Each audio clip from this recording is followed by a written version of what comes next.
Once upon a time, there was a distant holy land. Powerful sorcerers sought out a sacred golden relic that could grant wishes to its wielder. The goddesses intervened, and they were not kind to the interlopers, sealing away all their magic within a stone and banishing them to a world of shadow. The Triforce was eventually touched by a powerful man from the desert.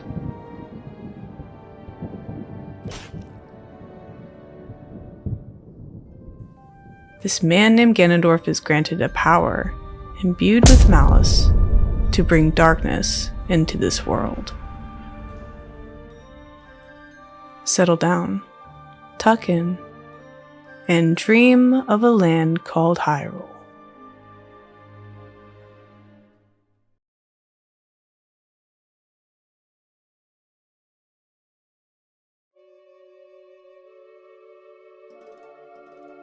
In Breath of the Wild, there is a hint of where the Triforce might be. On page 13 of the encyclopedia, there is a very detailed timeline specifically following the Triforce. The Triforce was created when the goddesses departed the Sacred Realm. In Skyward Sword, it's in its complete form, and it's used to eliminate Demise.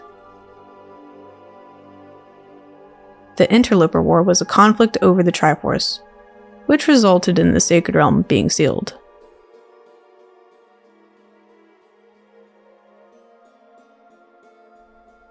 The Temple of Time was built over the sealed temple as a fortress to protect the Triforce. The stronghold was protected by a few layers: the 3 spiritual stones belonging to each representative tribe, the Ocarina of Time, and the Song of Time. When Link gains access to the Sacred Realm, Ganondorf just lets himself in. He touches the Triforce. When the Triforce is touched by someone with an impure heart, it splits into 3. Each piece goes to someone who represents that specific virtue. They essentially become vessels of power, courage, and wisdom. In this case, Ganondorf receives the Triforce of Power, Zelda the Triforce of Wisdom, and Link the Triforce of Courage. Ocarina of Time is also where the timeline splits. In the Downfall timeline, the Hero of Time is defeated. Ganondorf steals the Triforces of Wisdom and Courage and becomes Dark Beast Ganon. He is sealed away by the sages in the Dark World, formerly known as the Sacred Realm. According to Hyrule Historia, page 92, The Decline of Hyrule and the Last Hero. Of all possible outcomes, Link, the Hero of Time, faced defeat at the hands of Ganondorf. The thief obtained all 3 pieces of the Triforce, transformed into the Demon King Ganon, and continued to threaten the world in future eras. The conflicts surrounding the Triforce continued without end. The blood of the gods weakened, and the kingdom of Hyrule shrank to a shadow of its former glory. It splits 3 times in the defeated timeline. The Triforce ends up in its complete form at the end of this timeline. In the Child's timeline, the Hero of Time returns to his time, but since he was currently in possession of the Triforce of Courage, this somehow influences the Triforce in the Sacred Realm. Ganondorf, Zelda, and Link come into possession of their respective pieces again. It is still split at the end of Twilight Princess and this timeline. It is also split in the adult timeline. The Triforce is reunited at the end of Wind Waker.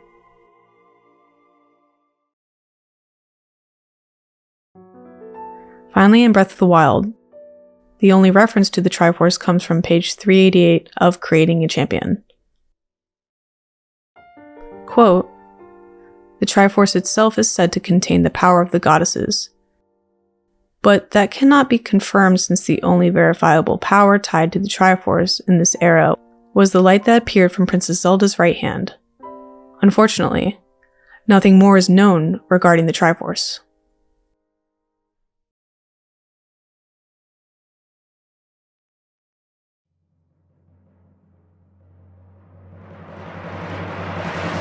Human.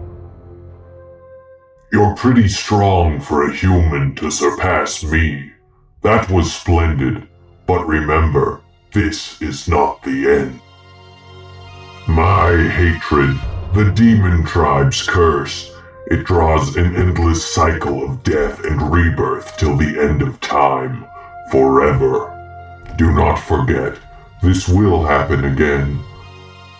Those like you who carry the blood of the goddess and the soul of the hero, shall forever be unable to escape from this curse. That hatred and grudge, that incarnation will continue to wander through a blood-smeared sea of darkness alongside you urchins for all of eternity. He's an embodiment of hatred, and a grudge that arose in distant antiquity and revives again and again, no matter how many times he's destroyed. This form was born from his obsessive refusal to give up on revival. If set free upon the world, it would result in a tragedy surpassing the one 100 years ago. An interesting note from a Redditor going by the name of Alfric2, quote, I think Demise's speech was actually planned as early as Twilight Princess. There is a scrapped speech from Twilight Princess's Ganondorf that is almost word for word Demise's speech. This is interesting because it may mean that the whole reincarnation plot of the three continually reviving and battling have been planned as early as Twilight Princess. Here's the speech.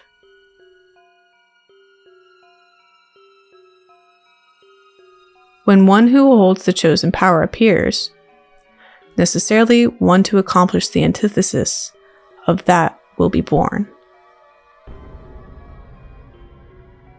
That is the fate of those who bear the crests that were awarded by the gods you believe in.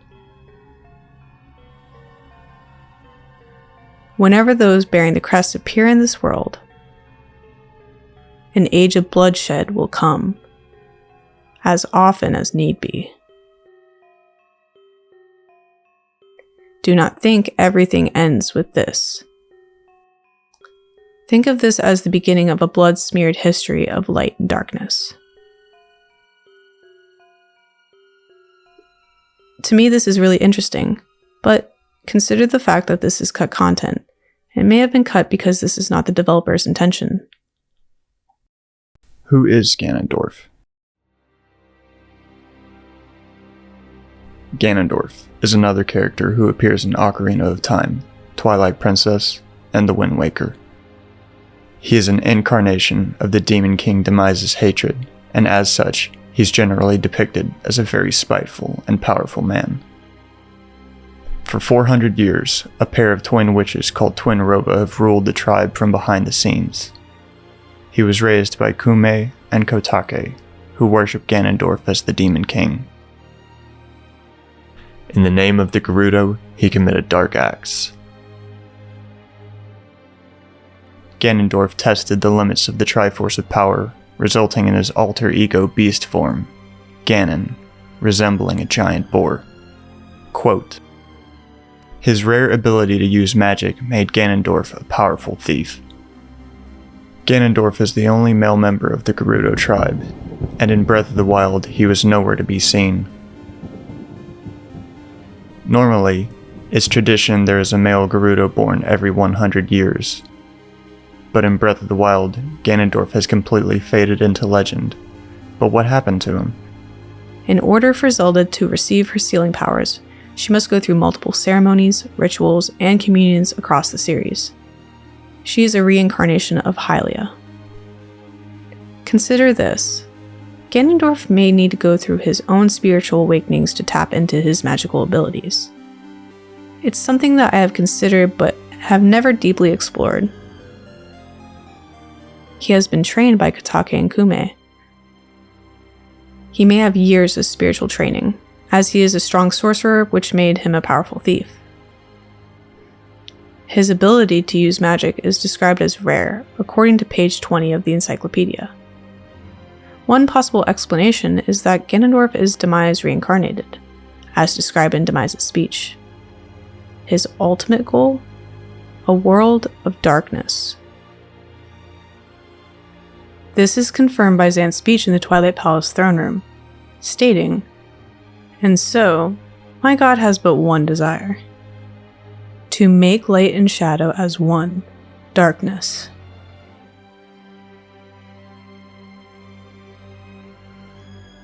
Ganondorf attempted to make a wish on the Triforce, but it was split an Ocarina of Time. However, a world of darkness has been his goal since the beginning. It is reasonable to conclude that Ganondorf will attempt his one wish in Tears of the Kingdom. As stated previously, there is no confirmation on the whereabouts of the Triforce. However, those embodying the virtues of the Triforce, Link, Zelda, and Ganondorf, are in the same physical place, as seen in the trailers for Tears of the Kingdom. Ganondorf may get his ultimate wish.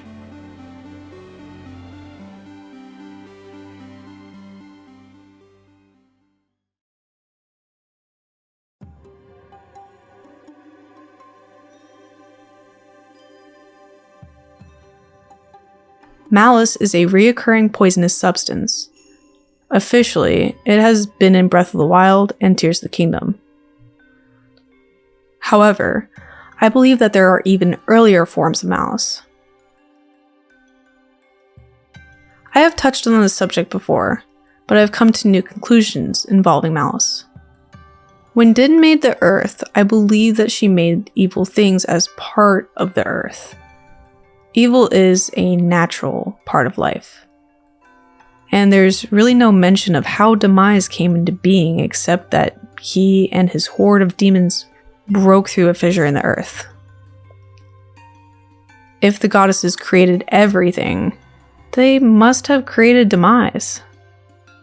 This is clear in the existence of the evil crystal, which is pure crystallized monster malice. To me, it's evident that malice is something that existed in the ancient times of Skyward Sword. The ancient cistern was made to filter and purify the water source flowing into Lake Floria. Clearly, it has grown more powerful under Ganondorf's control, because in Skyward Sword, it doesn't have any eyeballs or intelligence. It's just there. Malice may also be a vessel through which Ganondorf performs his magic, as seen in Ocarina of Time during one of the end battle cutscenes. Malice also has the ability to possess both enemy skulls and divine beasts. Additionally, the Yiga may channel their magic through Malice, often appearing red. Malice also corrupts the earth. There are these fang-like blemishes jutting out of the globs of Malice.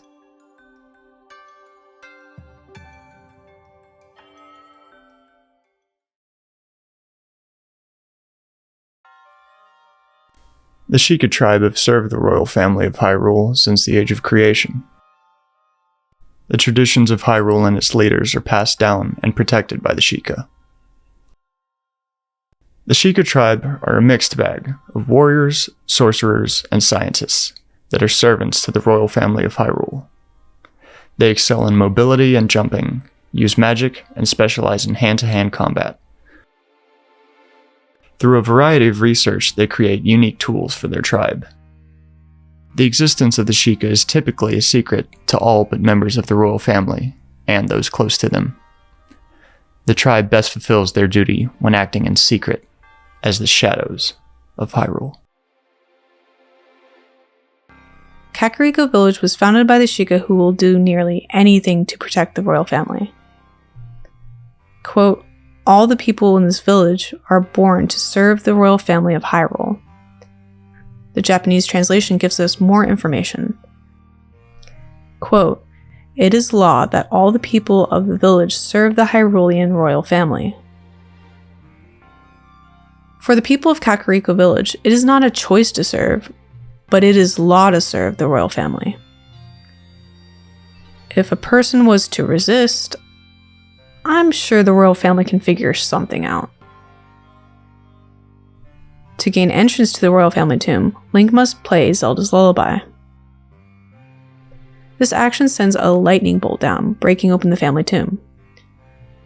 Within it are multiple zombie-like creatures that usually just stand in place. Redeads have a petrifying gaze and prefer to attack when their prey is stunned. Link must navigate through these green pools of liquid. In The Legend of Zelda official Nintendo's player guide, it refers to these pools as toxic water.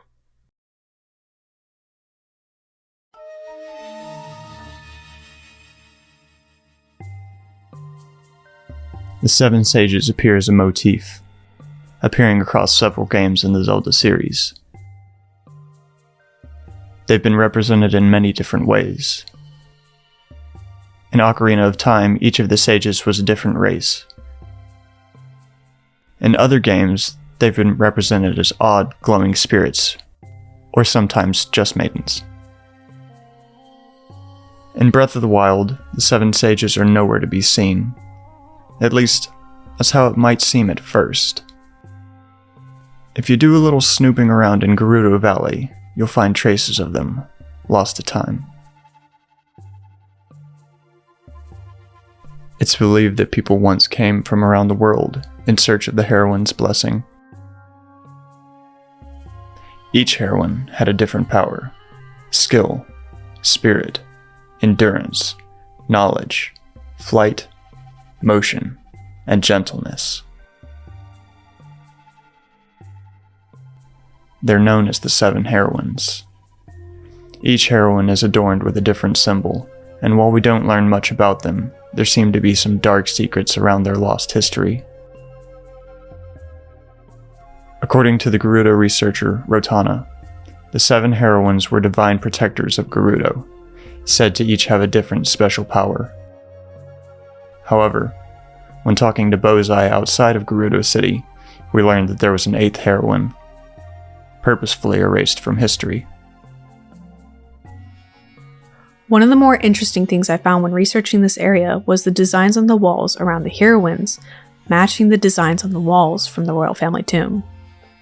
There are similar patterns found on the Earth Temple from Wind Waker, and on the ancient technology. These similarities need to be noted, even if no theories result from them immediately. I thought it was kind of interesting, and you'd think so too. Let me know if you have any ideas about these connections. The green hand is a part of the rabbit hole, somehow. The green energy spirals out of it, and harkens back to the royal family tomb once again. Clearly, this hand has been sealing Ganondorf. Under the History of Hyrule, Chronology and Events, on page 362 of Creating a Champion, it states, Ganondorf becomes Ganon and invades Hyrule.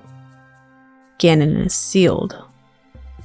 This begs the question, was this by choice of the royal family, or was it Ganondorf's choice?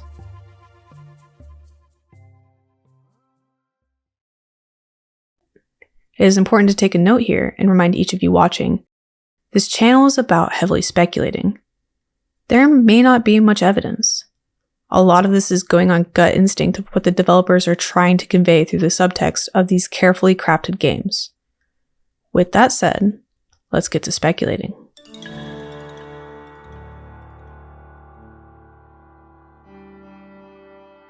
Back in ancient Hyrule, millennia before Breath of the Wild, one of the classic Zelda storylines was playing out. The current Link and Zelda at the time were just children, and there was a current Ganondorf in charge of the Gerudo. At this time, all of the sages were warrior priestesses that fought and protected their tribe from demons. After searching through the past, one of the sages discovered the pattern of the male Gerudo always becoming Demon Lord, before an incarnation of the goddess and hero take him down. Deeply troubled by this, and not wanting to lose their current civilization, the sages talked among themselves about how to strategize a way for victory.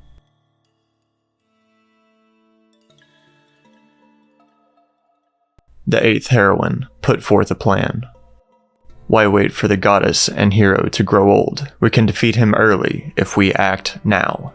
One by one, she convinced the other sages to side with her plan.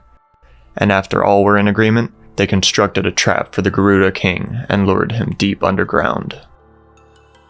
At this time, Ganondorf had not yet committed any atrocities, and was trying to help his people standing within Hyrule. When he received word from the sages requesting to meet him, he was filled with optimism for the future. But once he got to the meeting place, his fate was sealed. The 8th heroine attacked Ganondorf with her ancient magic, clutching his chest and draining the life from his paralyzed body. But something more was happening. Ganondorf's inner spirit, the hatred of Demise, she began to absorb that as well, and the other sages noticed. The sage was attempting to steal Ganondorf's dormant power. Horrified at what was happening, the sages banded together and split the 8th heroine's soul into 7 pieces. They then escaped from that terrible place and tried to erase the history of the 8th heroine and her tribe and her terrible magic. The 7 heroines retreated to different corners of the world, carrying a piece of the 8th heroine's soul with them to the grave and even to the heavens. The only piece of her soul remaining was her hand, keeping Ganondorf paralyzed in a state between life and death forever. Ganondorf's anger at being wrongfully imprisoned builds up, and every 10,000 years, the rage itself manifests into Calamity Ganon, which cyclically destroys Hyrule.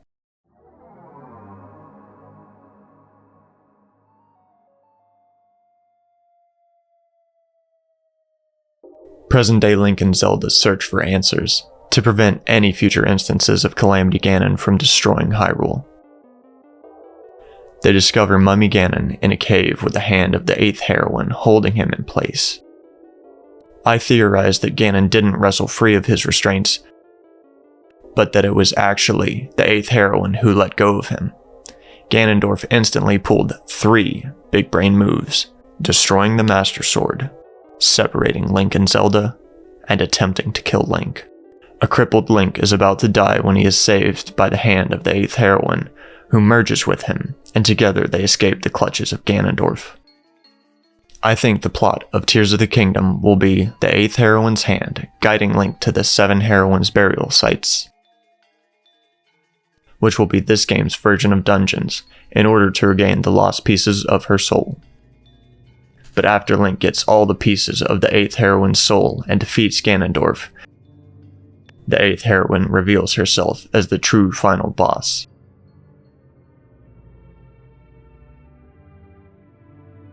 She attempts to steal Ganondorf's power one final time, assuming this is the last game in the Breath of the Wild series.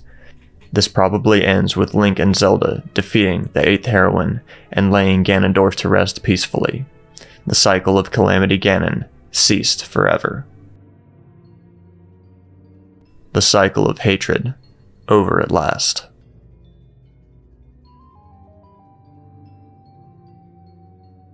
What's the evidence for an innocent Ganondorf? Since we see that Zelda has the mark of the Triforce on the back of her hand, then the Triforce may have been split up again. Ganondorf may have had a piece of the Triforce. A good plan, violently executed now, is better than a perfect plan next week. This is 100% the moment Ganondorf was attacked by the 8th heroine, and he was definitely not in any shape to be fighting himself. He's not wearing any armor or carrying any weapons, and his clothes look to be some regular kingly robes. I think this is a pretty good indicator that he was not expecting for this to happen to him. The Lost History, the 8th heroine statue. In Breath of the Wild, we come across 7 heroine statues, but we know that there used to be 8 of them.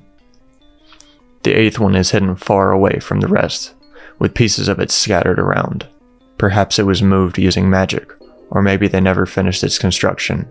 Either way, Bozai tells us that it was wiped from history, maybe to make the people forget, or not ask about the 8th one, to prevent people from going there and somehow breaking the seal. Also, this might just be a silly coincidence, but the name Bozai has all but one of the letters for the word ZONAI. perhaps alluding to the connection between the 8th heroine and that tribe. If the 8th heroine was the leader of the ZONAI tribe, it would make sense why they have been wiped from history.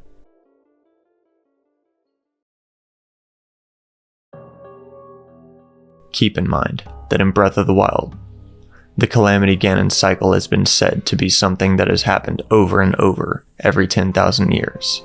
It's possible that the entire history of how it started has been lost to time, excluding Ganondorf and this character. Even the ancient monks that built the divine beast wouldn't predate the Calamity, which is why they seem to also know very little. I believe this mural is depicting the 8th heroine and the 8 pieces of her soul. In the mural that was shown off in the trailer, there are 7 magatama surrounding a mysterious new character. These 7 magatama around the 8th heroine, what do they mean? Magatama are slightly teardrop shaped, so it's possible that they are meant to be upside down droplets. But let's look at magatamas from another angle.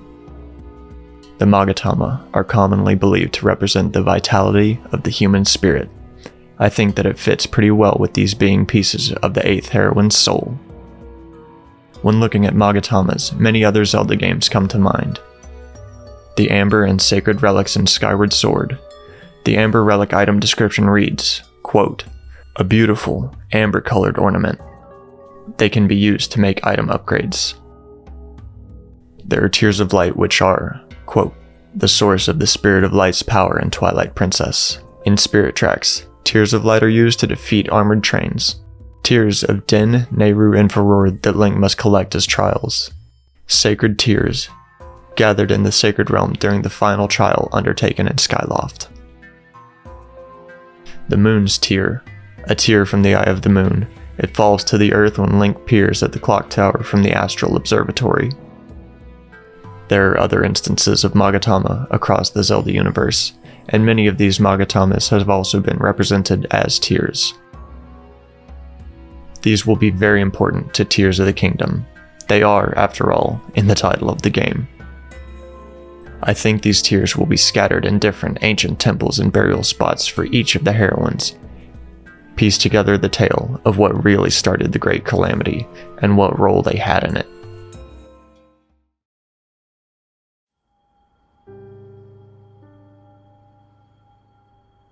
And lastly, a very strong theme in Breath of the Wild is probably the strongest evidence to this theory. It's the idea of, there are no shortcuts. In the story of Breath of the Wild, the Divine Beasts were constructed as a shortcut to dealing with Ganondorf. This backfired, and ended up working as a shortcut for Ganondorf to deal with Hyrule. Maybe the Divine Beasts were a solution to the problem because the Sheikah weren't in the loop about the heroines.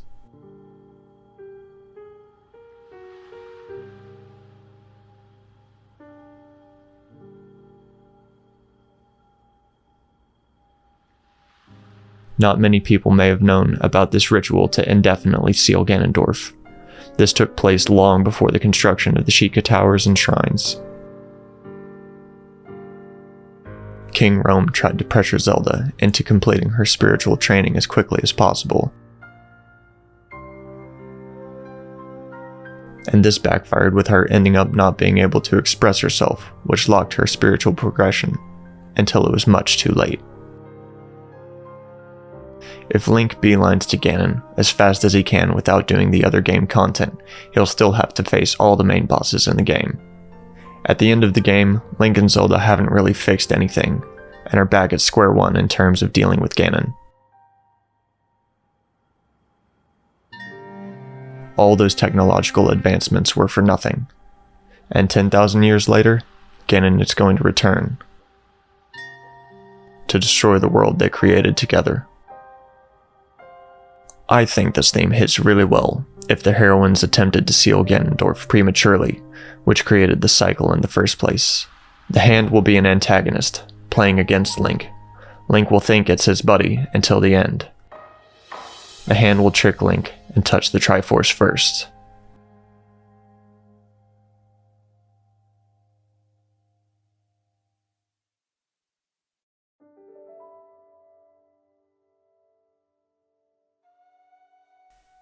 Quote, according to the fairy tale, it is said that Calamity Ganon was originally a Gerudo. This man named Ganondorf was once their leader. But he plotted to make Hyrule his own, and became the Demon King. But his ambitions were crushed by a hero who carried the blade of evil's bane. Although he transformed into Dark Beast Ganon by means of a runaway power, he was sealed away by the princess and the sages. Bearing a grudge against the hero and the princess, and after countless revivals and sealings over long ages, it is said that Demon King Ganon turned into Malice and has come to haunt Hyrule itself. Part of the Sheikah's history is enshrined on the Tapestry. This is something I have personally overlooked time and time again when analyzing the game. But it is the greatest lore item in Breath of the Wild. The Tapestry was painstakingly translated prior to the game's release by Zeltic's community.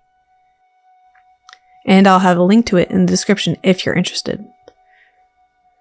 It was translated from Sheikah to Japanese and from Japanese to English. It reads, Hylians pass stories of a distant long time past, where multiple races lived and worked together in harmony. The Sheikah tribe's blue aura breathed through the land. And this mutual prosperity continued until a cataclysmic disaster struck. The hero and the princess attempted in vain to seal the terror which became known as Calamity Ganon. Divine beasts awoke from 4 directions and deployed a mechanical army, which made the king and his people fearful. They fractured Ganon's power and sealed him, but the Sheikah were banished from this land ever since. The song that accompanies the Tapestry is important. Once again, the direct Japanese translations of this cutscene, provided by Lurolian historian, give more context.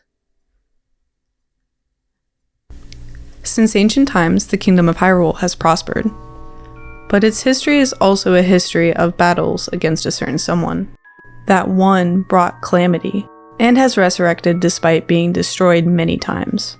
The name of this calamity is Ganon. But in Hyrule, there were those who were born with the fate of protecting the kingdom. A swordsman who possessed the soul of the hero, and a holy princess inheriting the blood of the goddess. These were the ones who appeared over the ages to wage war against Ganon. Their battles with Ganon were passed down as legends in the form of songs. From here I shall sing the story of the battle with Calamity Ganon from 10,000 years ago.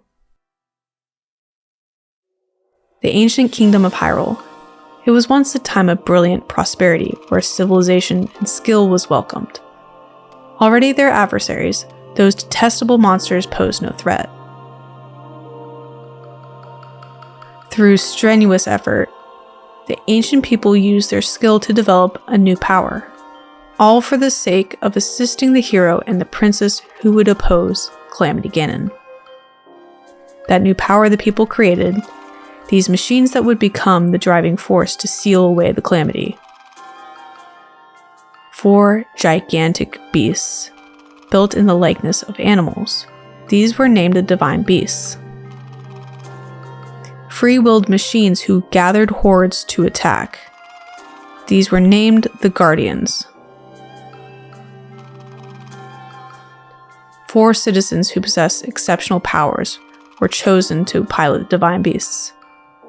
The hero, the princess, the Guardians, and the Divine Beasts. The preparations against Calamity Ganon were perfectly executed.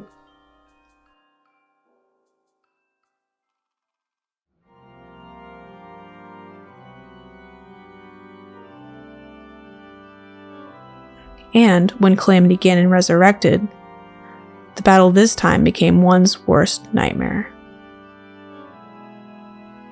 In addition to its bitter enemies, it was assaulted by a swarm of new powers. The Guardians protected the heroes with their vast numbers. Each of the enormous divine beasts unleashed a furious attack that stole Ganon's power.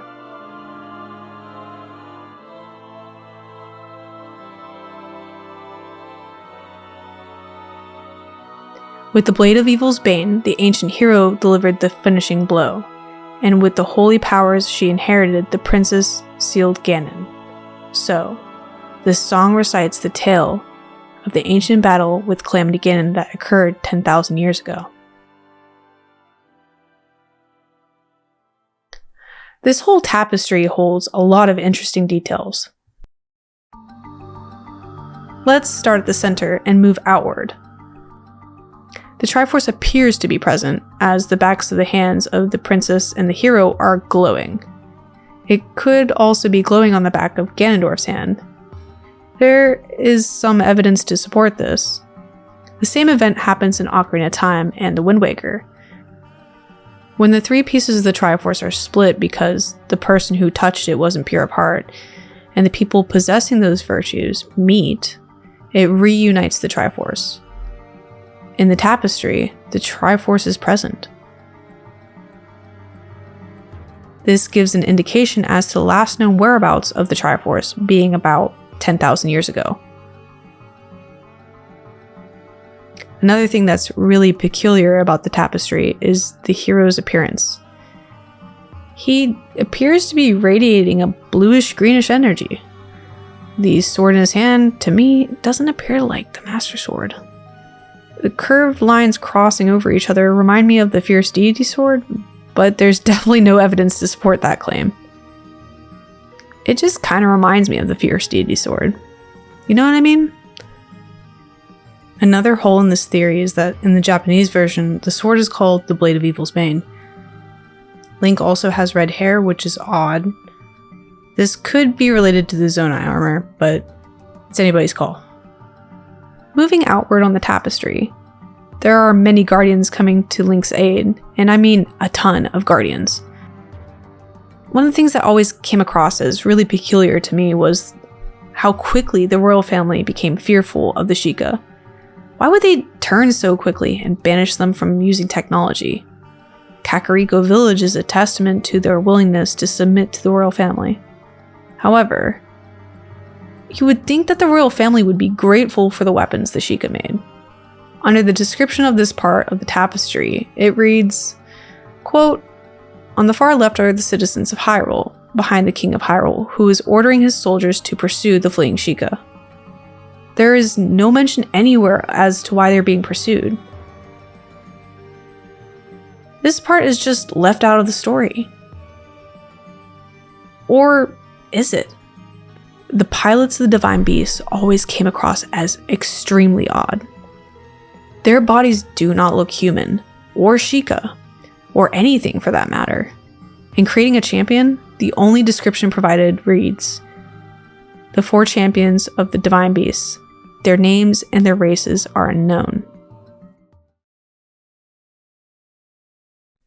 My partner Charlie has never played Zelda, but he is quite interested in the lore. When he learned about the tapestry and the backstory, he suggested that the blights were actually the original pilots of the Divine Beasts. And this is what caused the king and the people to turn so drastically on the Sheikah.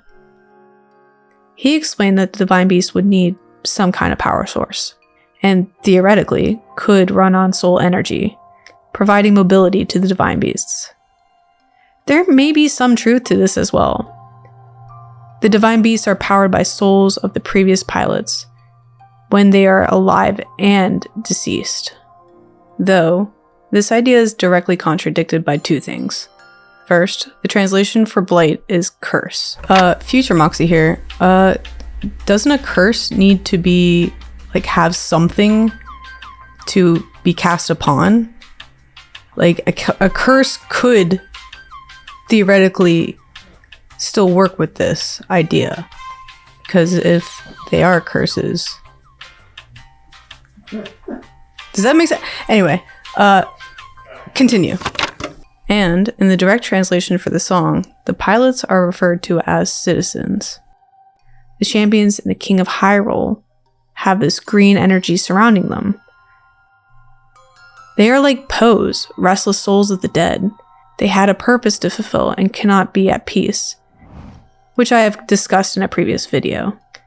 The Blessing and the Curse of Magic is a video diving into my philosophy and approach to understanding magic in the Legend of Zelda series, which will be linked in the description below. As discussed in that video, the green energy is soul energy. Everywhere this green magic is related to the souls of the living or the dead. What if the Sheikah created the blights? There is some evidence to support this found in the direct translation on the Tapestry. Quote, and deployed a mechanical army which made the king and his people fearful. Mechanical being the key word here, meaning it was likely not powered by the people. The people of Hyrule were desperate. They didn't want to see their home destroyed because of Calamity Ganon. The Sheikah have almost certainly experimented with this magic before, given they were able to be preserved so long in the shrines. If the blights were a creation of the combination of Sheikah magic and soul energy, the people of Hyrule would have supported this up until after the war. The strongest piece of evidence comes from the cutscene at the end of the game, when Zelda says, "We'll make our way to Zora's domain. Divine Beast Varuta. Looks like it's stopped working. Let's investigate the situation." While recording this sequence, I heard Mipha say, "If we seal him away, then we can restore peace to Hyrule. And both your duty and mine will be fulfilled." She states pretty clearly that her soul will be at peace, which, to me, is explicit proof that the Divine Beasts run off soul energy, being that all the champions are Poes. They are all literally souls that cannot be at peace. But Mipha found her peace. She reached her goal. She completed what she needed to, and now she's at rest. There is a conspiracy around the goddess statue, the Forgotten Temple, the ancient mining facility, the Gate of Time, and the Sheikah to be made here.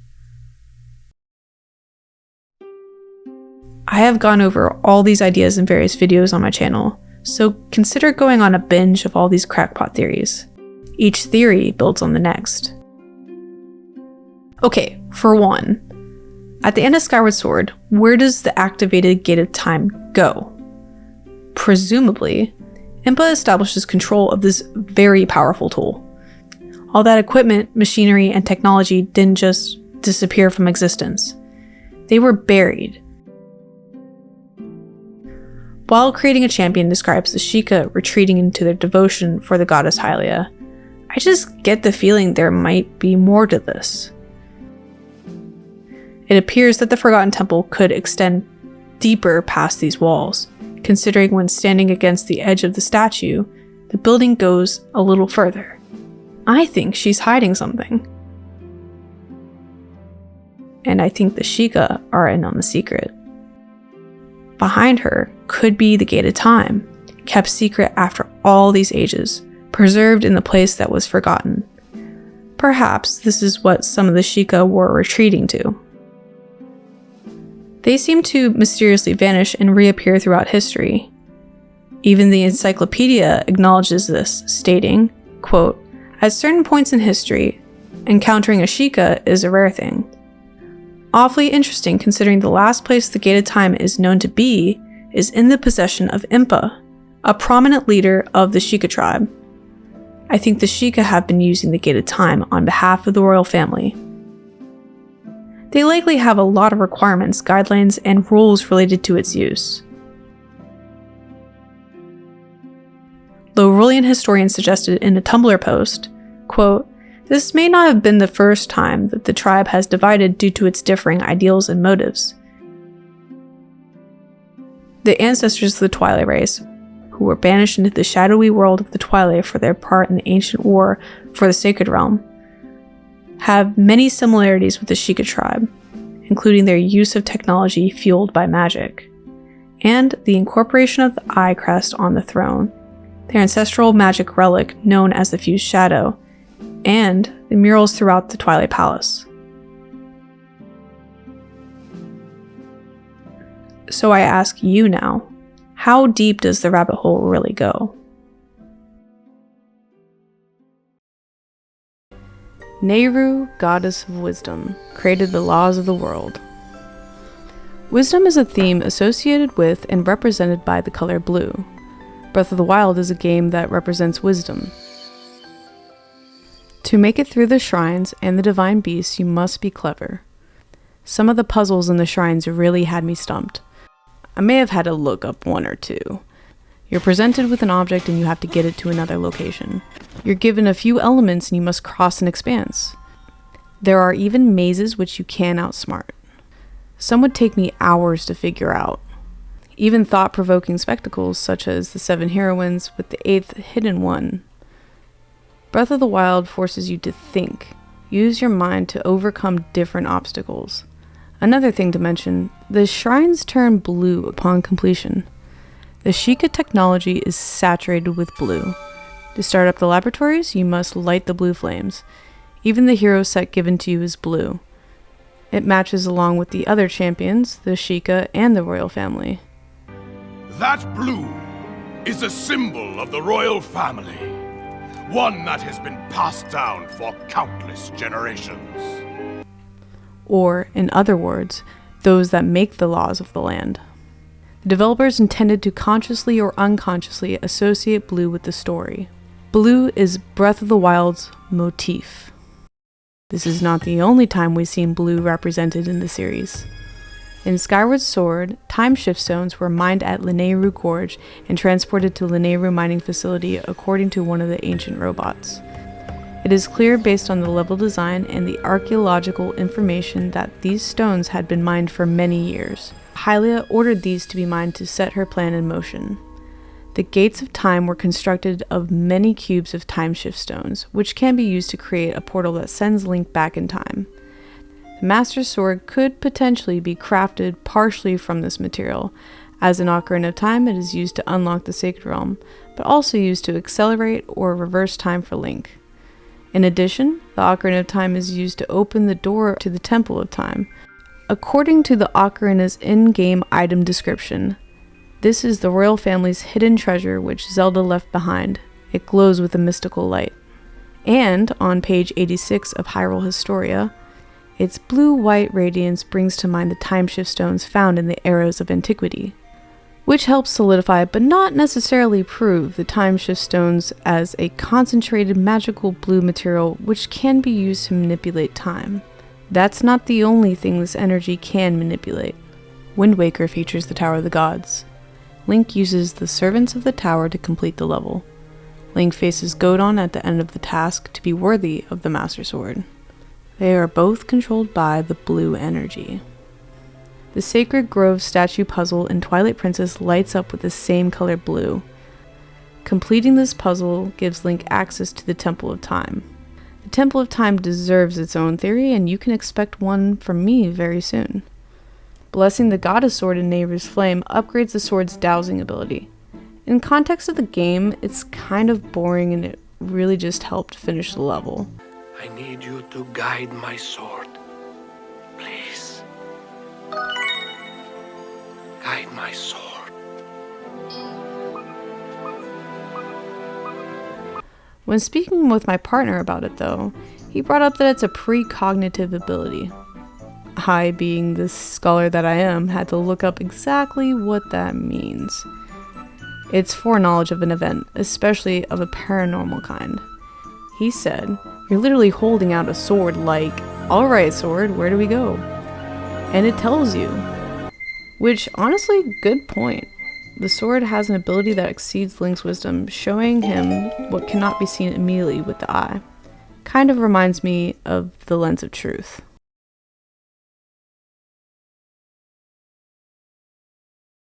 And I'm really curious about where those ancient flames went, because like these were like the sacred flames, like a goddess or a deity producing like a teardrop, right? Like that teardrop is going to be like sacred. What I think is going to happen in Breath of the Wild 2 is you're going to lose the Master Sword and have to reforge a Master Sword, and then you're going to have to go back and you're going to have to find the ancient flames in the underground tunnels, right?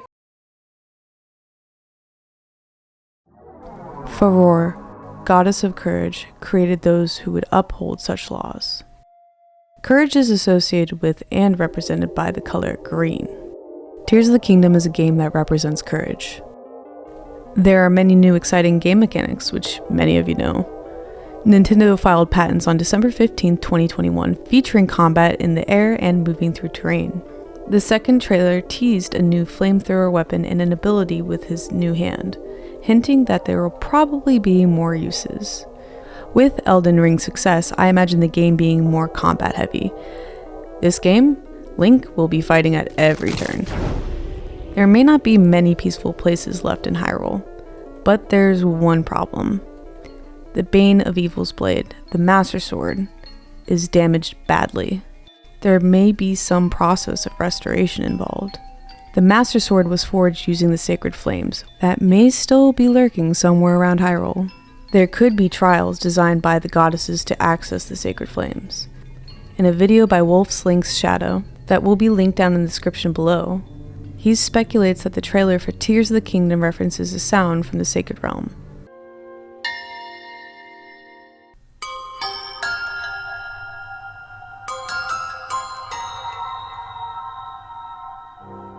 The sacred realm leaves you without any defense, and forces you to collect the scattered tears within the various locations. Timing, stealth, and most importantly, courage, are required to overcome the trials. Sidebar: the music is so horrifying. One misstep almost leads to a panic attack. Tears of the Kingdom is already associating the color green. Each teaser we have seen has green scattered throughout the landscape. The Master Sword, and even the logo, the greenish energy spiraling out of the greenish hand. Look, I get it, it might be a little bit more teal, but we are speculating here. The developers are beating you upside the head with the color, so that you know this color is specific to this game. Tears of the Kingdom is lining up a theme around courage. We've seen this greenish energy before. An Ocarina of Time using Zelda's Lullaby sends a lightning bolt down, breaking the royal family's tomb open, giving Link access to the Sun Song. Which, curious considering how Breath of the Wild associates lightning heavily with Farore. However, in this tomb is pools of burning magic acid. Quote, "The existence of Sheikah is typically a secret to all but members of the royal family and those close to them. The tribe best fulfills its duty when acting in secret, as the shadows of Hyrule. In eras of war, they are essential agents of the royal family, handling all matters of duties, from combat to intelligence gathering. No matter how dark or perilous the task, they will do what is necessary to keep the kingdom from harm." This tomb was not really about collecting the Sun Song. The developers intended this location to invite speculation.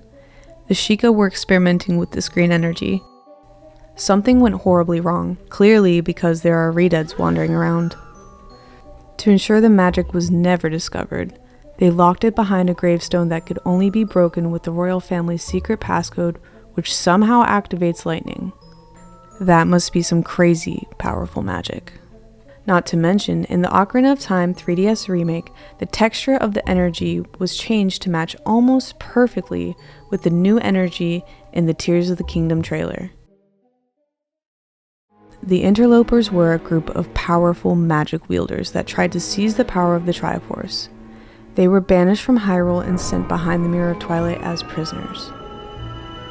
The Twilight Realm's architecture is wrapped with the same eerily familiar color. The soul energy charges the Master Sword with light that can cut through darkness. Oh my gosh, is that a ZONAI swirl? I'm getting there. The people of Hyrule turned into spirits that are the same color. With this magic, Minna is able to teleport large objects, such as bridges and a giant magma rock, warping from location to location at any given time, And the fused shadow seems to be hypercharged with this energy because Minna is able to pop Zant like a party balloon with only, quote, a fraction of the power. And this even horrifies her. It is not until this game that we know the name of the energy. Soul energy. Even in Breath of the Wild, there are remnants of this energy in the luminous stones. The in-game item description for luminous stones reads, "This mysterious mineral gives off a pale blue glow in the dark, which some believe to be souls of the dead, may be a concentrated form of this energy. The ZONAI are a whole culture that value these stones. These people seemingly suffered a similar fate to the Interlopers. This energy all seemingly revolves around one thing, the souls of the living or the dead creatures. But soul energy, when tampered with, becomes a powerful, deadly weapon able to easily collapse Hyrule. Souls of the dead is indeed an interesting choice of words. All of this seems too coincidental. The Redead experiment cover-up, the banishing of the Interlopers, and presumably anyone associated with this magic. Another instance of the royal family smothering the magic out of the kingdom, likely to maintain the image and protect the kingdom. The ZONAI, Twilight, and those affected during the Hylian Civil War have unmatched magic that could uphold the laws, but also threatens the control the royal family has over Hyrule. There are a few other notable mentions that didn't quite fit in the last sequence. Blessing the goddess sword in Forora's flame lengthens the blade and increases the offensive power. Clearly, this is keeping with the theme of courage and combat. In Wind Waker, the statues turn green when Link controls them using the command song. Another instance of statues turning green is when Link uses the Dominion Rod in Twilight Princess. The machine in the Tears of the Kingdom trailer also seems to be controlled by this energy.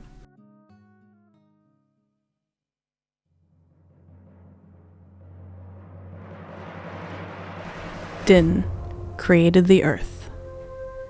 Power is associated with and represented by the color red. Others have speculated that there could be a third game. This would make Breath of the Wild and Tears of the Kingdom part of a trilogy. I will call this hypothetical game Song of the Spirit. The third game would focus around harnessing Link's power, thus purifying his heart so he can wish the cycle away.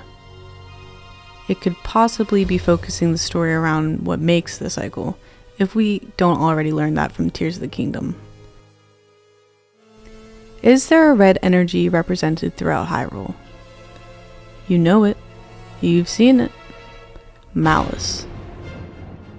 Malice is a source of energy known for both possessing objects and people. Malice corrupts and reanimates enemies as well. Throughout the series, most of the enemies will explode into what looks like Malice. This form of energy goes all the way back to Skyward Sword in the Ancient Cistern. Nintendo Black Crisis has an excellent breakdown of Malice and will be linked in the description below. He also theorizes that the pools in the Ancient Cistern are pools of Malice. There are cursed bokoblins, dark keys, and dark Lizalfos, all which can jinx Link. They also drop the greatest lore item in Skyward Sword. The evil crystal's description states, quote, "A chunk of pure crystallized monster malice, often obtained from monsters who possess the power to curse. While these crystals predate Demise, they could also be a form of Din's energy. Evil is a natural force of the world." In Ocarina of Time, we are never actually told what Ganondorf wishes. He might have wished for ultimate power, but the goddesses were quite the tricksters. He didn't get actual ultimate power. Instead, all of the red energy belongs to Ganondorf from this point on in the series. If this were true, the ideas surrounding Malice start to make more sense. Another thing to note in this game, he uses waves of darkness so that Navi cannot get close, which resembles Malice. In Twilight Princess, quote, "His abiding hatred and lust for power turned into the purest form of Malice. That same evil power passed on to Zant. Ganondorf is able to possess Zelda with his power." In Breath of the Wild, Malice is able to possess different enemy skulls. Nintendo Black Crisis asserts that Ganondorf can see through all the malice. At the end of the game, we fight the final boss. The Japanese translation reads, quote, "The form of Dark Beast Ganon was born from his obsessive refusal to give up on revival." So now we have established 3 energies: red, green, and blue. Power, courage, and wisdom. There must be a system of checks and balances in the kingdom for such powerful magic. There is one instance in the Zelda franchise demonstrating this system. In Wind Waker, Din's energy hits Furor. Furor's energy hits Nehru. Nehru's energy hits Din. Almost like rock, paper, scissors. Furor beats Nehru, Nehru beats Din, and Din beats Furor. What if Furor's energy was meant to keep Nehru's in check? This is why the Sheikah and the royal family have worked vigorously to make the green magic a secret. Green beats blue. This is also why at the end of Twilight Princess, even in her most powerful form, Midna isn't able to defeat Ganondorf. Red beats green. This could also be an explanation as to why ancient arrows are able to damage Dark Beast Ganon. Blue beats red. Many of the trials meant for Link to prove himself come in 3s. In Skyward Sword, Link imbues the Goddess Sword in 3 sacred flames. Din's power, Furor's courage, and Nehru's wisdom must be collected before learning the Song of the Hero. In Ocarina of Time, Link pursues the Master Sword, and, quote, "In order to open the door, it is said that you need to collect the 3 spiritual stones." In Wind Waker, Link must collect 3 Goddess Pearls. There are 3 pieces of the Triforce. So what happens when they combine? When the colors red, blue, and green combine in real life, they create white. Speaking in terms of these various forms of energy, what could the white energy be? Force. Quote, "The sacred power the gods gave the world. It's the breath of life itself." Zeldom has a great video about this and it will be linked in the description.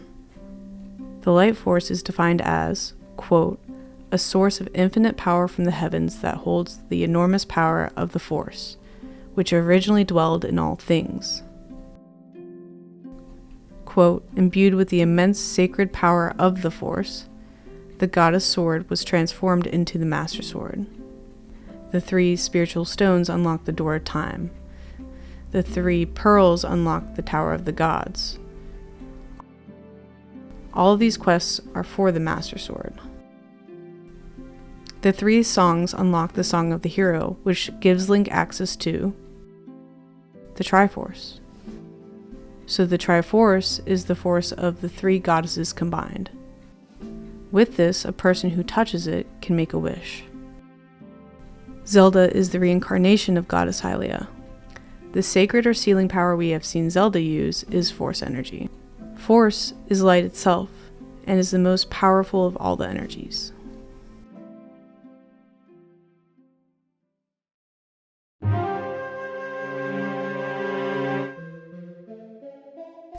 The Interlopers were a group of powerful magic wielders.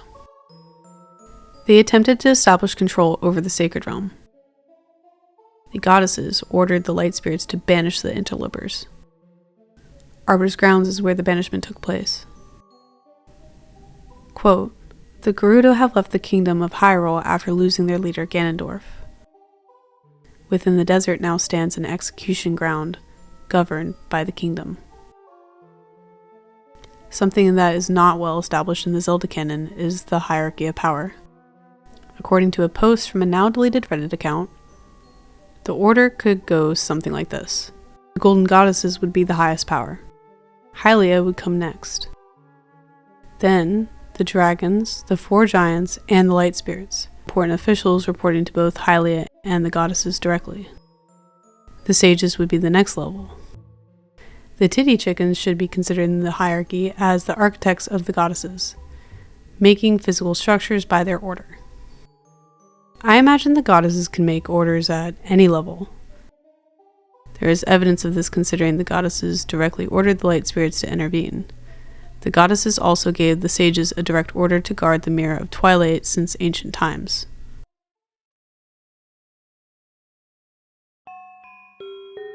Ganondorf led a band of thieves to invade Hyrule, attempting to establish control over the Sacred Realm.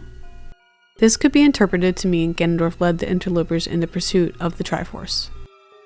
He is renowned for his use of evil magic throughout the series. The goddesses then ordered the 3 light spirits to intervene, sealing away the magic the Interlopers had mastered.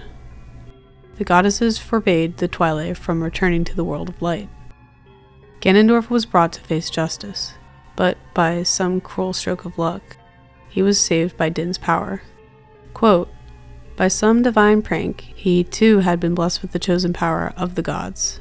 He easily overpowers the Sage of Water, boiling over with the power of the goddesses." Ganondorf clearly has more authority here. The sages rightfully panic and open the gate to the Twilight Realm. Quote, "A good plan violently executed now is better than a perfect plan executed next week." It was a quick fix. How much could he possibly be capable of in there? Hyrule was about to find out.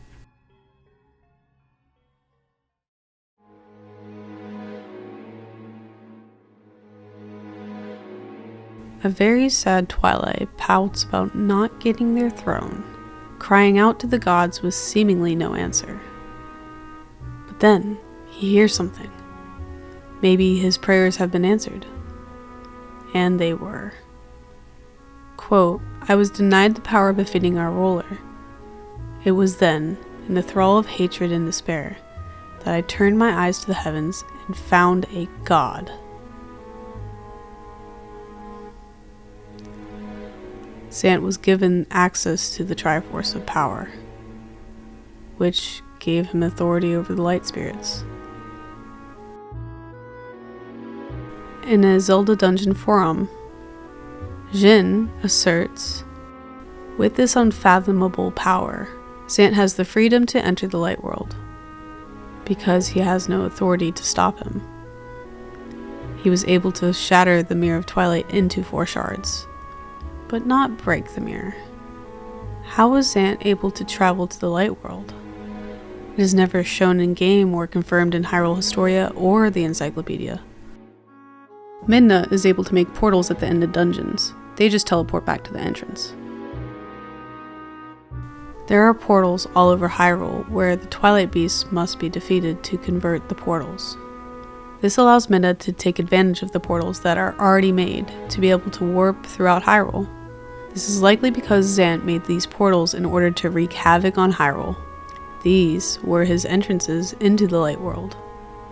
Jin adds the portals looking traditionally more Twilight, and Midna's ability to use them could mean that they were created through Twilight magic, but amplified by the Triforce. Zant's ability to travel freely, breaking the Mirror of Twilight into 4 pieces, and his authority over the light spirits clearly displays the capacity of the power that Ganondorf holds. It is important to note that the mirror shards are located in incredibly hard to reach and peculiar locations. The first one is in Snow Peak Ruins. This is easily explained because there is a portal leading to this location, meaning it was likely opened to place the Mirror of Twilight in this abandoned location. The second piece is found in the Temple of Time. I have a theory about the Temple of Time linked in the description below. One of my theories asserts that Link is in Raru's Temple of Light, in the heart of the Sacred Realm. This raises some questions. How would Zant get into the Temple of Time? Especially since the Master Sword was used as a sort of key to 1. Get to the past, and 2. Unlock the entrance to the Sacred Realm. The third piece is in the City in the Sky. This is extremely puzzling. Why is the shard here in the City of the Sky? There are no portals and no evidence shown of how Zant may have arrived at this location. How did Zant get here? In Nintendo Black Crisis' video, he draws many architectural connections between the Palace of Twilight and the City in the Sky. What does it mean, though? He could have somehow teleported to this location, but this is also unlikely because there's no red portal remnants left behind in the City in the Sky. He would have to have knowledge of it. One could argue since Ganondorf is now part of him, they can exchange information. We almost certainly know he's been here, given Argarok is cursed with some kind of Twilight magic. So again, how did Zant get here? We'll come back to this.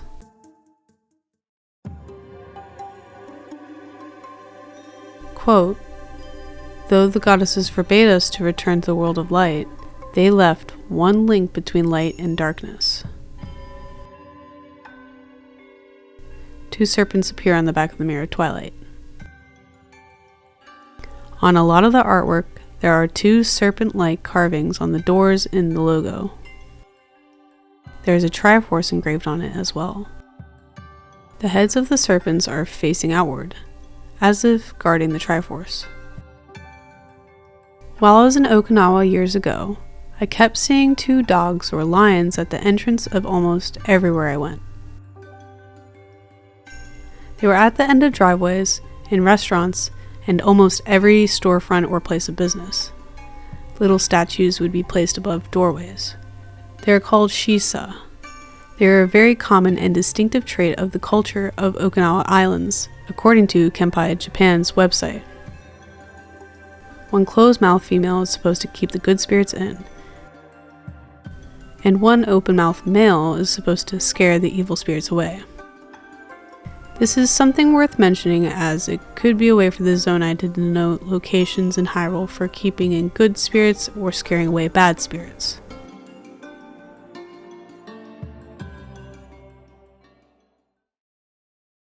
Nintendo Black Crisis asserts that it was the goddesses themselves that made the mirror. It is the only path to the Twilight Realm. The goddesses ordered the sages to guard the mirror. This kinda debunks the idea that there is a second mirror. They left behind the mirror as a gateway should the need ever arise. Listen to this. Remember that Ganondorf was the one who gave Zant the power to overthrow the Twilight Monarchy and invade Hyrule, so he may have been the one who broke the mirror, but it wasn't his own power. And if it was Ganondorf's magic that destroyed it, it explains how an object created by the gods could be broken. Going further, perhaps this dark power was used to curse the mirror shards, since once again, this is Ganondorf we're talking about. At the very least, it's something to think about. And think about it, I did.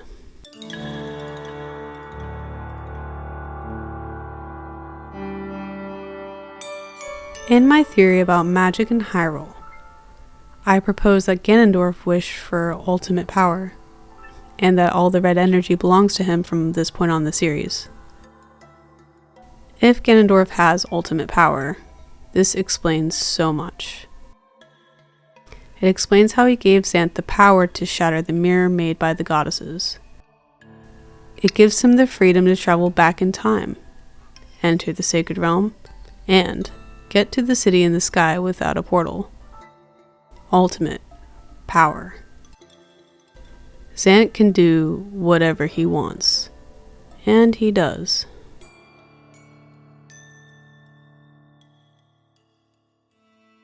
This rock does not look very important at first glance.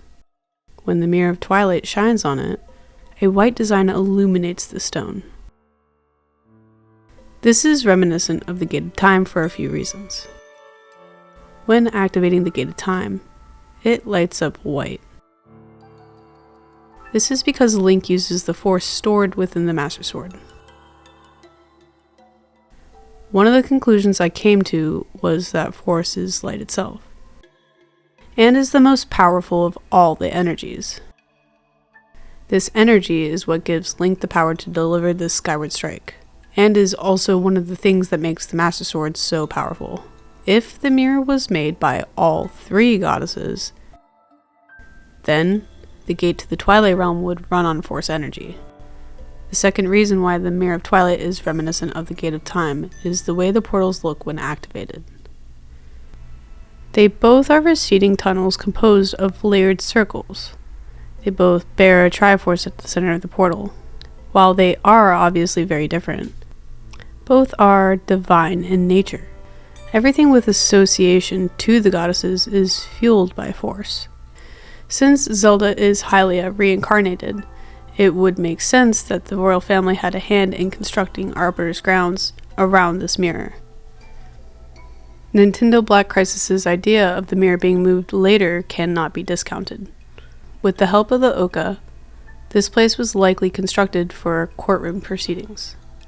The Scimitar of Twilight also has the same elaborate embellishments on the sword, which have a striking resemblance to the engravings on the back of the Mirror of Twilight. It also glows with this bluish white color. The design in the center is reminiscent of the Sky era. In Skyward Sword, Link must complete the trials given by the goddesses. The way he appears in the realm, as well as the circle at the entrance of the trial, are both bluish white. Another object worth mentioning is what Link uses to seal away Demise. When glowing, the color is a pale bluish white. Will match the color of the sword when charged. If the mirror was left here by the goddesses, perhaps the portal rock is merely a surface which to project the portal effectively by those wishing to use the mirror. However, I'm more interested in the patterns that are projected. To me, the Triforce being present and the patterns being very clearly white point to being powered by force. Light is divine in nature. They share similar decorative qualities with the Twilight realm. Presumably, the mirror and this rock were the last place the Interlopers saw before they were banished from the world of light.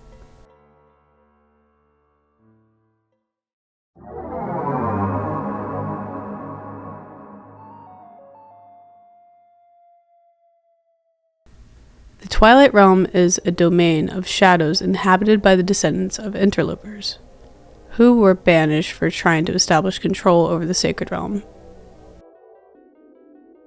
Link is only able to explore a small amount of the Twilight Realm, with more floating rocks off in the distance. The Twilight have distinctive patterns on their chests, signifying clans. They also rarely speak and prefer to primarily communicate with other Twilight. This is all speculation.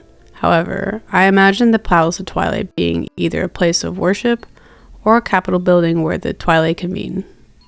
It is likely the latter, since there are only a select few who appear at the palace.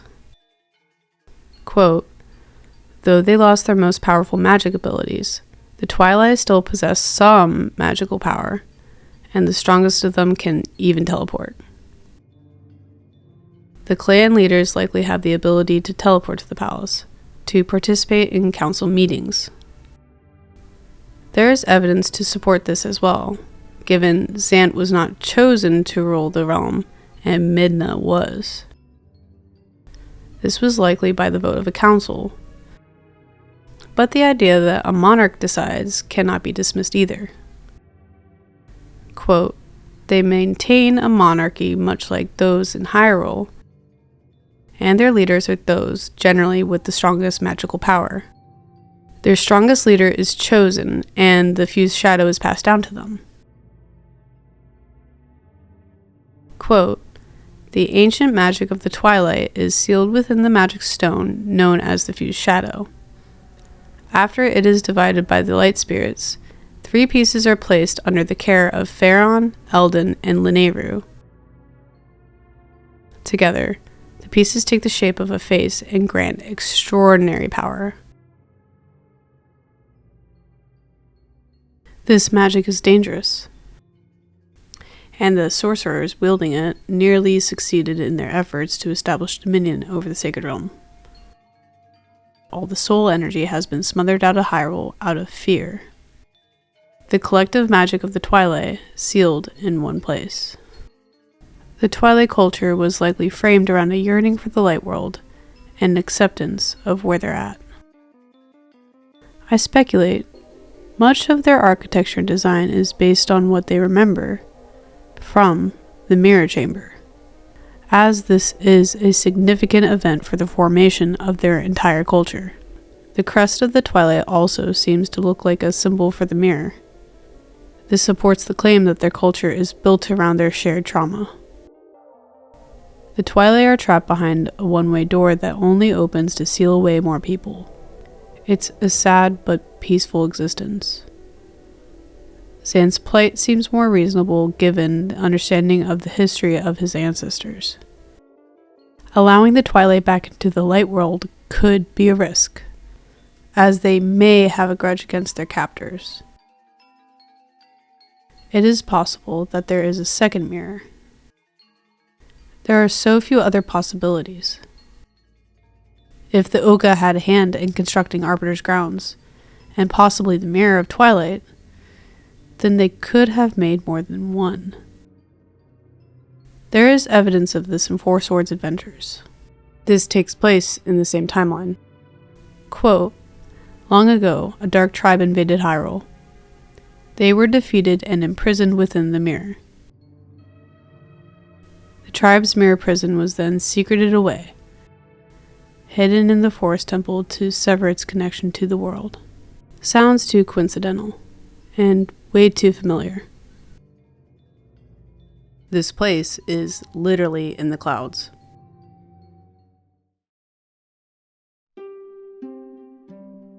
The Twilight Realm exists in more than one timeline.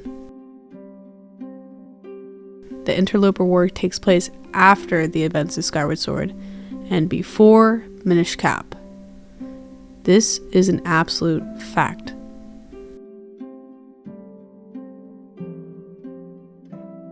This was brought to my attention while watching the ZONAI documentary by Nintendo Black Crisis, which will be linked in the description below. Since there is no confirmed placement on the timeline, this could explain why Zelda mentions Twilight when speaking to the champions. There are 2 other timelines where the mirror still exists, and there is evidence in Breath of the Wild. This structure on the beach is only readable by one person that we know of. This text has not even been deciphered by any theorist simply because there's not enough information. My belief is the existence of this statue is meant as a representation of a way to pass down the lore of the interlopers. This immediately caught the attention of so many Zelda veterans because it was meant to remind the players of the Mirror of Twilight. There is no way that they were able to track down everyone with this magic. Some people probably swore secrecy to protect themselves or their family. The village would want a way to feel connected to their ancestors, and may have constructed a mirror-like structure based on the legend and scattered them to teach the younger members of the tribe their history. Over time, the teachings may have been lost. The Sheikah have also been outcasts of Hyrule. They are devoted to the royal family. Some of the magic the Sheikah used to preserve themselves may have been soul energy. We know that they've experimented with it before. Also consider they may feel some obligation to bring truth to light, leading Link to discover this place. If this were true, then the Sheikah may possess some magical abilities. You didn't think I was done, did you?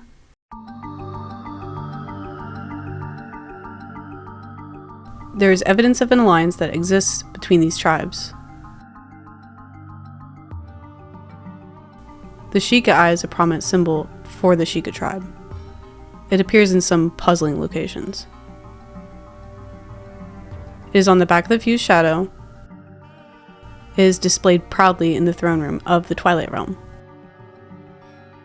Zelda, or Hylia, herself may be in on it too, since the Twilight robe features the symbol.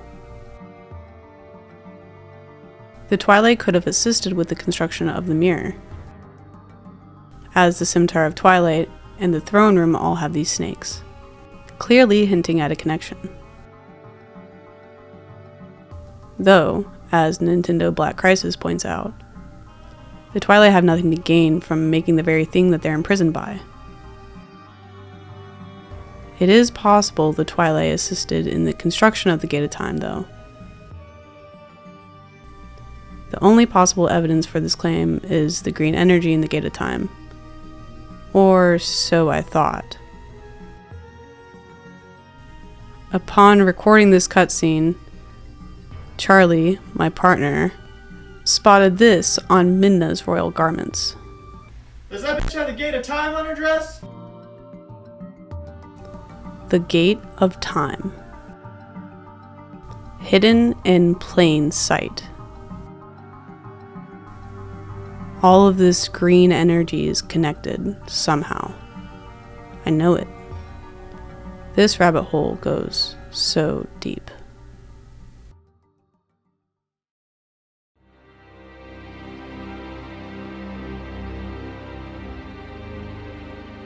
Quote, "Long, long ago the people of the world were filled with piety, and the land knew many years of peace.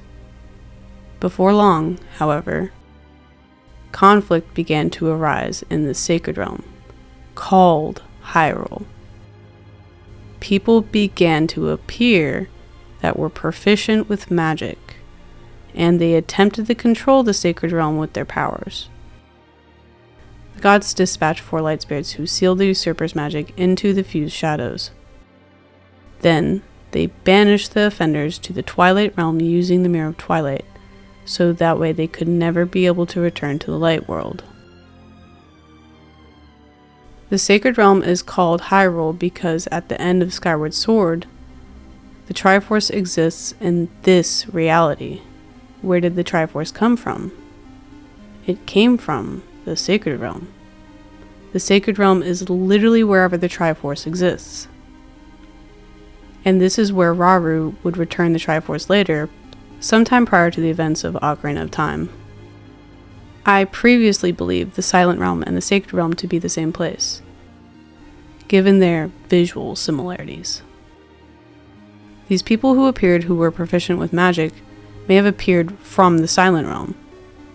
The Silent Realm is where Link participates in the trials for the goddesses. Notice the blue particles in the air. Now, in the Tears of the Kingdom trailer, there is a shot showing blue particles floating through the air. However, this place looks dark and spooky. Prior to A Link to the Past, the 7 sages seal Ganon in the Dark World, formerly the Sacred Realm. Keep in mind, the Sacred Realm is anywhere the Triforce exists. The light spirits were broken down into tiers Link must collect. Tears of the Kingdom. What if it is the collective tears of each of the races in the kingdom?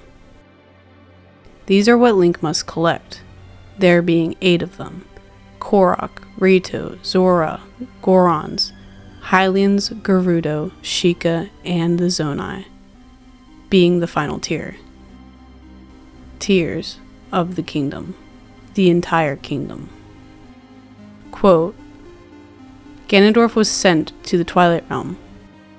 There, the Demon King granted the ambitious Zant magical powers and began plotting to unite the Light World and the Twilight Realm into a single world known as the Dark World. I believe there is a strong possibility there will be a Dark World in Tears of the Kingdom, given these hints in the trailer. Something to be mentioned in my research is that Midna is able to shatter the Mirror of Twilight. If Ganondorf's power is only strong enough to break it into 4 pieces, what does Midna being able to break the mirror mean?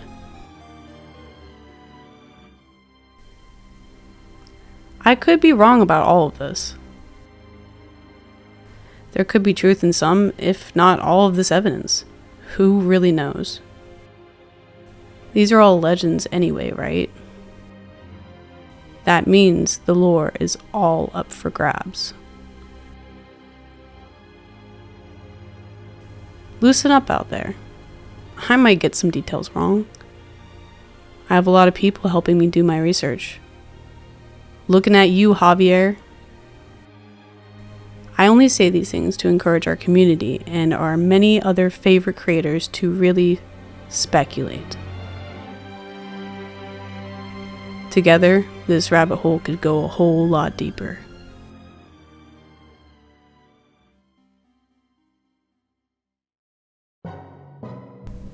I am currently crafting another theory, and I would love to hear your thoughts about Midna's powers in the comments. Make sure to like, subscribe, and share the channel with other Zelda nerds out there. Thank you so much for watching. I'll see you in the next one.